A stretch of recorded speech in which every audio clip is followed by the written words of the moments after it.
for today is all about tributary area. Okay, so let's start para dali at the moment.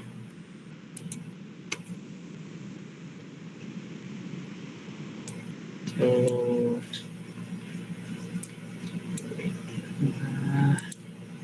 okay.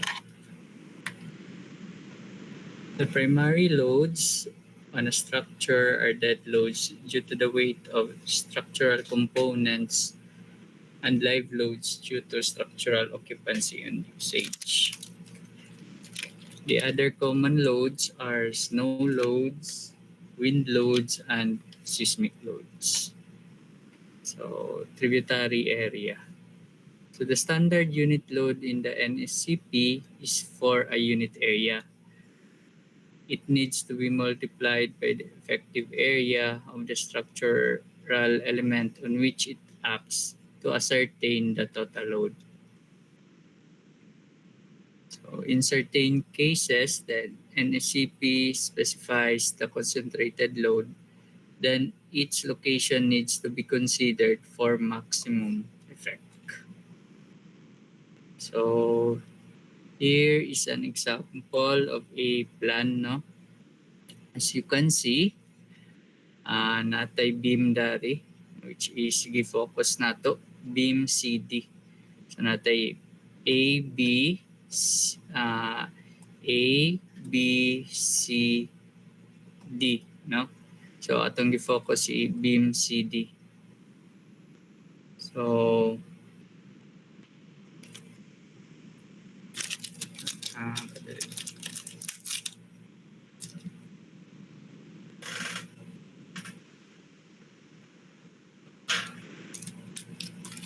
So the tributary area of the beam CD is B times L.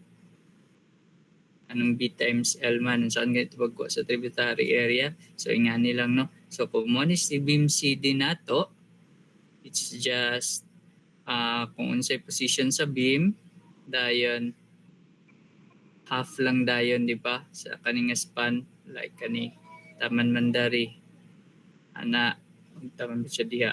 So ang length ani is B, sa pikas is another B. Then half lang man natong kinahanglan. So naa kay 1/2 B dari, di ba? 1/2 B. Pag abot po diri sa pikas na pag kay 1/2 B. So mo na siya i-add nimo ang total length sa imong tributary ay total width sa imong tributary area is B mo ni siya. Dayon times L dayon which is iyang length. Ano siya? Ano siya tong tributary area. And the load W is equal to W gamay times B times L, where W is the unit standard load. So na siya imong unit standard load ang atong kuan BIW nga gamay.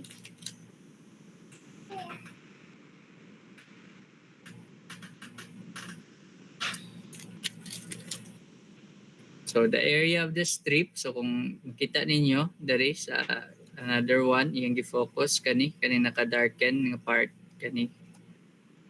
So the area of the strip is 1 times B. So the load of the strip is W times B. So kani siya atong gitawag nga atong like dili man siya 1 meter strip kay di man meter, so 1 foot strip ni siya. 1 foot strip na 1. So iyang area, so 1 man dayon ang iya dayong width nga B. So mo ni siyang 1 times B. Ang load dayon niya is W times B, which is ang W is imong standard load times B lang dayon nga imong width.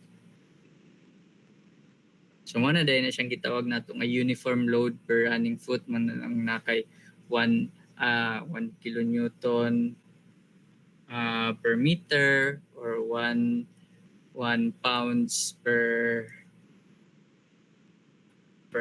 foot ana. So na siyang uniform load.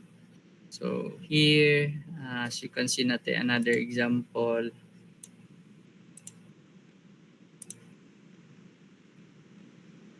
So dari Dagan natay beam AB, AFD, di ba? Beam AB, beam AFD, FGE, GH, BEC. So dagan natong napay DHC pagyud. So nada intay joist, di ba? Kaning joist is sa atong flooring man ni. So siguro familiar na mo sa joist. Kaka-discuss naman sa previous subjects niya like RC or sa timber joist nato, no? So kanus-an nato ma-consider ang beam nimo mo carry og load.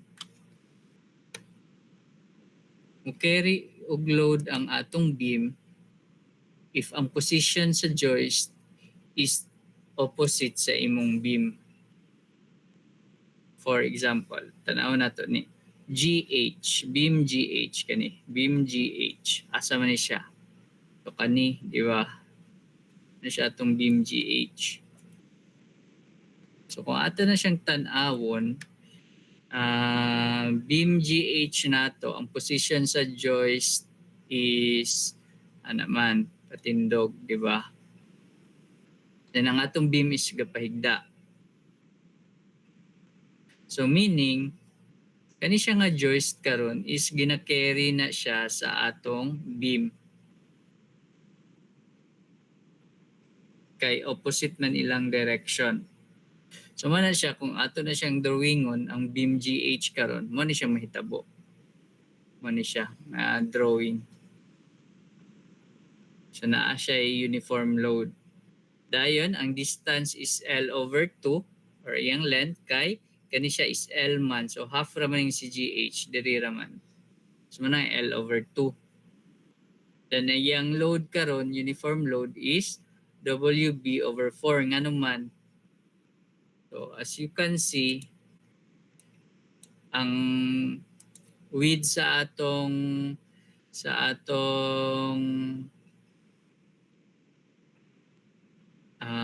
tributary area sa beam GH supposedly ana man. Ba? Half og half.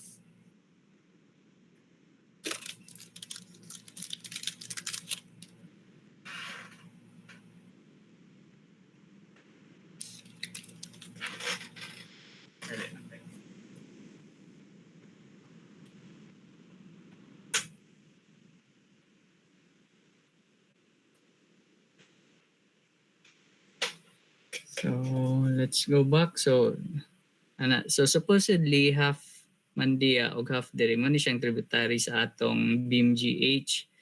But since as you can see, ang na-joist lang is ang upper part, no? Ang lower part is open, so meaning wala kay load dara. Walay load sa ubos, diri lang siya sa taas. Dayon, since half man, so kani siya is B over 2, half pagid ana mo nang B over 4. So times W lang dayon, man ni siyang nakay WB over 4. So ing ana. Next, let's see beam FGE. FGE. So FGE is kani, di ba? Yung reason.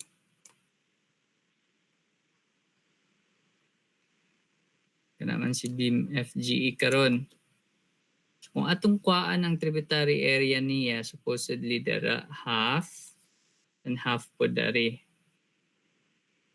And kung atong tan-awon ang position sa joist niya,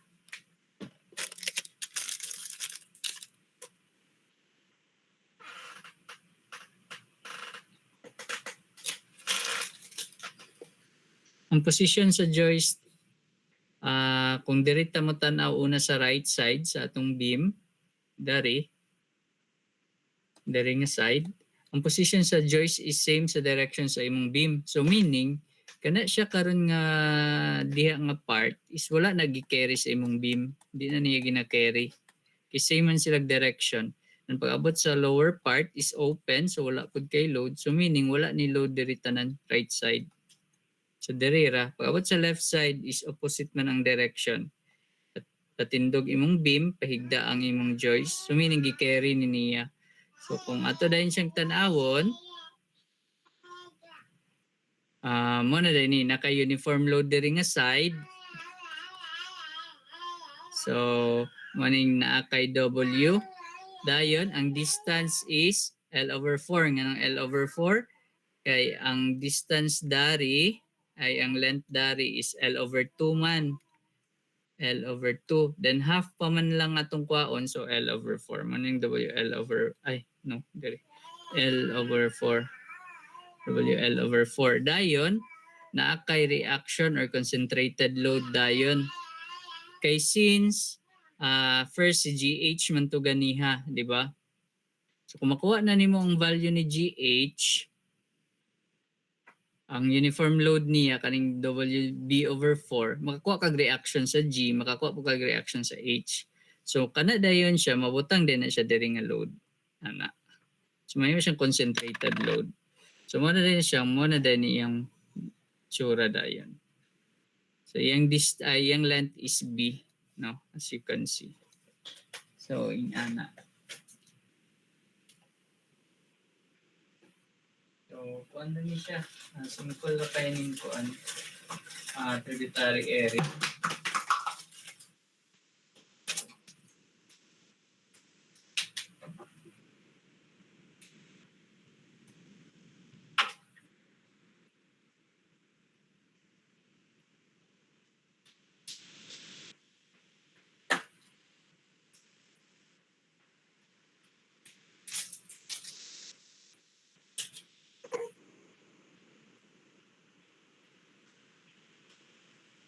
So next, let's proceed to another one, beam AB. Very soon na sa nato nino.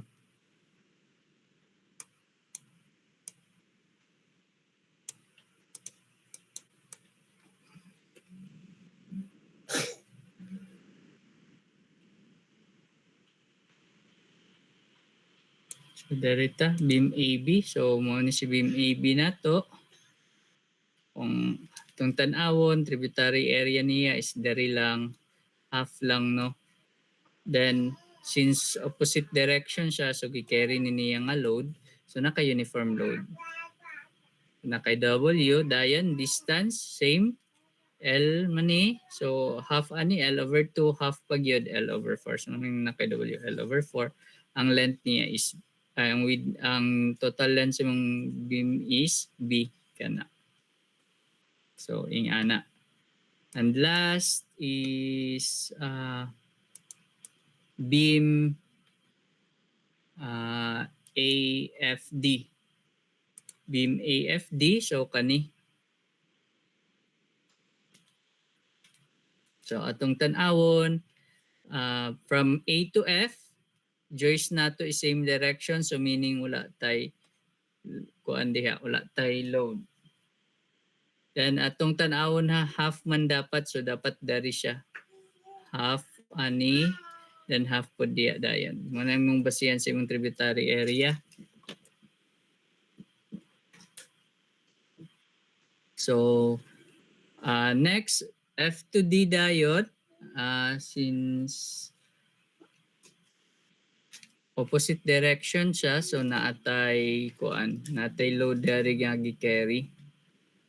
Naka-uniform load dari, no, F to D. So, ang imong load is W, dayon, B over 2 man ni, so half lang dayon, so B over 4. So, muna imong uniform load karon. Dahil nakay reaction sa F, sa gikan sa EF, no? Kay from here, kung ganiha, namantay F to E, which is kani. So makuha gyapon nimo ang reaction sa F ug sa E. So butang dahil na siya nimo diya. So maday na siya ang concentrated load diya. So ing ana lang. So simple kay ni siya. So let's have another. So natay sample 2. Kung mabantayan dahil ninyo tuod, wala nagikuha si D2C, DHC kani. Wala na niya gikuha kay pag go sa tributary area, same man sila direction, no load. Pag abot po diri open, so no load. So walay gi-carry nga load diya sa beam ko D to C. So let's have another sample. Sample 2 nato. Kani siya is same plan lang ni siya ganiha, but di baylo lang ang ang position sa atong joist ay ang direction no. So ganiha nakaana man to diri, tindog man tong joist diri nakahigda karon gibaylo na, interchange na, and let's see unsay changes niya. So from G to H, so as you can see, G to H, since same load na siya, ay same direction, so wala na siya gi-carry nga load karon. So no load na siya. And distance is same, L over 2 kay L man ni dayon half L over 2. Next is FGE. So diri na sad ka ana dayon kung atong tan-awon ang left side niya, half niya is same direction, so wala kay load dari. So diri lang pikas half niya ana. Diri is open, so wala ni. So diri lang dayon. F to G lang. So from F to G, naka-uniform load. So ang nakay W dayon, ang distance dayon ani ay kani is L man ni, so L over 2. Kani dayon siya is L over 4. Muna na kay W, L over 4. Dayon, as you can see, wala na concentrated load kay from G to H, no load naman ka. No load na ka, so wala na load diha. Wala na kay reactions. Next is A to B na sad. From A to B nato, since kung ato pang tan-awon, A to B and the joist is same direction, so wala kay load. So no load, distance on the is B. And next, lastly, AFD nato, no? AFD,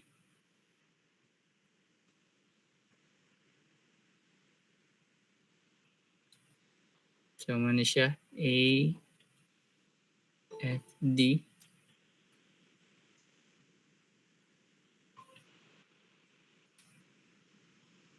So kung ano to tributary area, half diha, half o dari. So diri same direction, so no load ka diri, so dari lang. So naka-uniform load, so as you can see, kay W dara, then distance is B over 2 kay B man ni ang tibuok. So half raman ta, kanira man. So B over 2. Na kay WB over 2. Dayon, reaction lang dayon sa F kay during sa pagkuha nimo sa F to E naman ni load dari. So meaning na ni reaction si F ug si E nimo. So na kay concentrated load sa F. So ing-ana lang.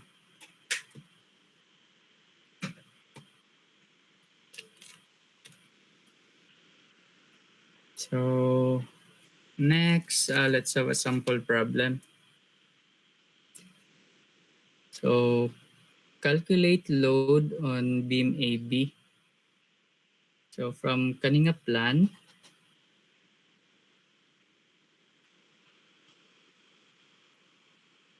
so na siya imong plan, no? Beam AB. So kung kuhaan na ito nag-tributary area, so mo ni siya.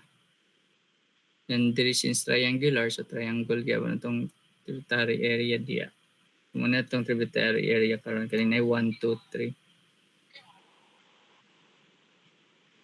Okay, so good evening. So you can continue. Group number 8 na diba? So in figure, the span L is 30 feet and the spacing B is 10 feet. So meaning L nato is 30 feet ni, si B nato is 10 feet. The distributed standard unit load on the floor is 60 pounds per square feet. So determine the tributary area and show the loading on beam AB. So as you can see, kani siya karon ang atong load, no? Na kay WB over 2 ug WB over 2 nga naman na kung atong gamitan ganiha ang atong gibuhat, so mo ni siya beam AB or beam AB. So first na ani, which is ang rectangular area nimo, no? Opposite man ang direction sa imong joist, so gi-carry ni niya. So ang distance dayon niya is B man B man na siya. So half lang man ta, so manang nakay B over 2. So manang kang nakay WB over 2. Same din po dali sa PCAS. Sa PCAS is triangular form, no? Beam AB nimo. Ang distance ani is half naman po. So B over 2 ra gyapon. So nakay WB over 2. So muna siya diri. So let's go to solution. So first is rectangular tributary area per foot of beam length is equal to 1 times 5. Asan siya gikan? Kani per foot of beam man ta. So nagkuha siya 1 meter strip, no? So una sa rectangular tributary area pa. So meaning kung mo ni siya atong plan sa diri. So nagkuha lang siya og 1 foot dari na 1 foot. So 1 foot lugar ka diya, nag-cut siya. Dayon, so gikuha niya na times, since si B na to is 10 feet, so half man ni B over 2 man ni siya diri. B over 2. So na meaning na kay 10 over 2. So 5 feet din siya diya. So diya gikan si 5 nimo. Multiply lang niya, so na kay 5 feet squared per feet. So mana siya imong load lugar kada kuan per foot nimo. Since ang giingon sa problem is ang standard load is 60 pounds per feet squared man. So i-multiply lang dahil nimo na imong kuan nakuha na per foot sa imong beam. So imong gi-multiply 60 times 5 since feet squared po ni nawala. So maning nabilin is pounds per foot. So nakay 300 pounds per foot sa imong rectangular nga tributary area. So mo ni siya nakay 300 pounds per foot. Pag-abot po sa triangular, no? Since pag magkuha area sa triangle is 1/2 BH man, no? 1/2 BH. So kung mo ni siya atong triangle karon, kung 1/2 BH na siya, 1/2 B. Ang B man nato kani lugar dari. So distance ani 5 man. Ano na kay 5. Ang H dayon nimo is si 30. Kay diri man si H lugar nimo, no? L is equal to 30 feet. So manang times 30 dayon ka. So mo ni siyang nakay 1/2 5 times 30, so nakay 75 feet squared. So, para makuha dahil nimo ang total load sa imong triangle, i-multiply lang gyapon nimo si 60 pounds, no? Per feet squared. So 60 times 75, since pareha sila feet squared man to, so ang mabilin na lang dayon is si pounds. So nakay 45 pounds. Total na siya nga load sa imong triangle nga tributary triangular area. So para makuha nato ang per foot niya. So ato lang din siyang i-equate. Kay kabalo man ta nga ang triangle is 1/2 BH or kaniya is WL iyang gigamit. Kaya ang load raman ni. Since ang imong total load dayon is 4/5, no? 4/5. So makuha given man si L, so makuha nato si W karon. So 1/2 W times 30, no? Times 30 is equal to 4/5.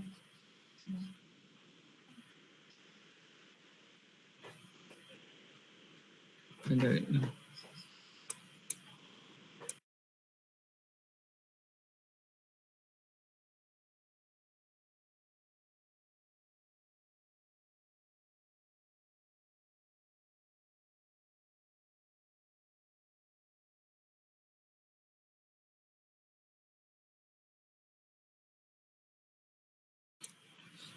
So, muna siya karon nga makuha din nato si W is equal to 300 pounds per feet.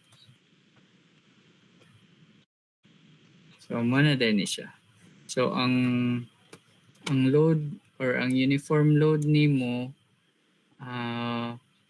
sa imong beam karon is nakay sa from rectangular o from triangular nga tag 300 pounds per feet. So iyar mong gipangutana is determine the tributary area and show the loading on beam. So mo na din siya yung answer. So ingana. So ingana ra sa atong kuan. Sa atong tributary area.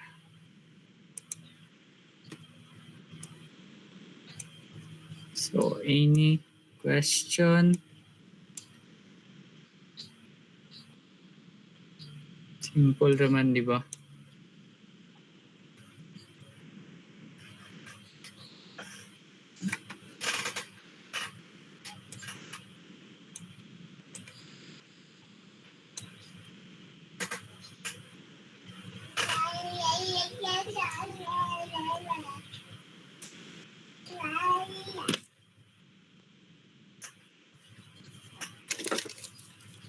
So, any question? Wala.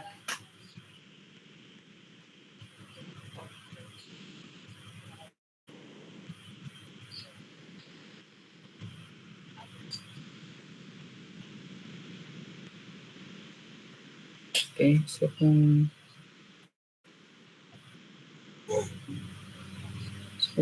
wala,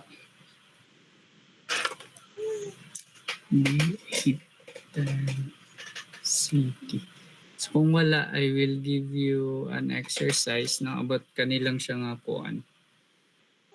Kanilang siya nga topic. So simple raman ni siya. Kung i-open ha, wait lang.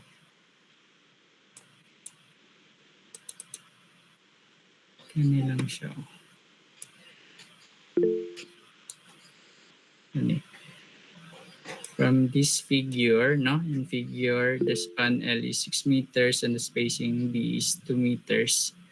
So the distributed standard unit load on the floor is 4.9 kPa. So determine the tributary area on the whole floor. Show calculations and draw diagram. So I will give this to you. Then,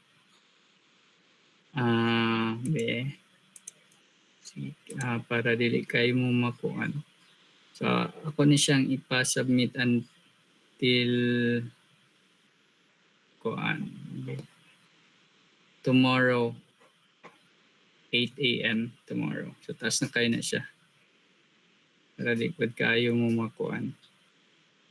Para makapanihapon pa mo. So simple raman ni siya.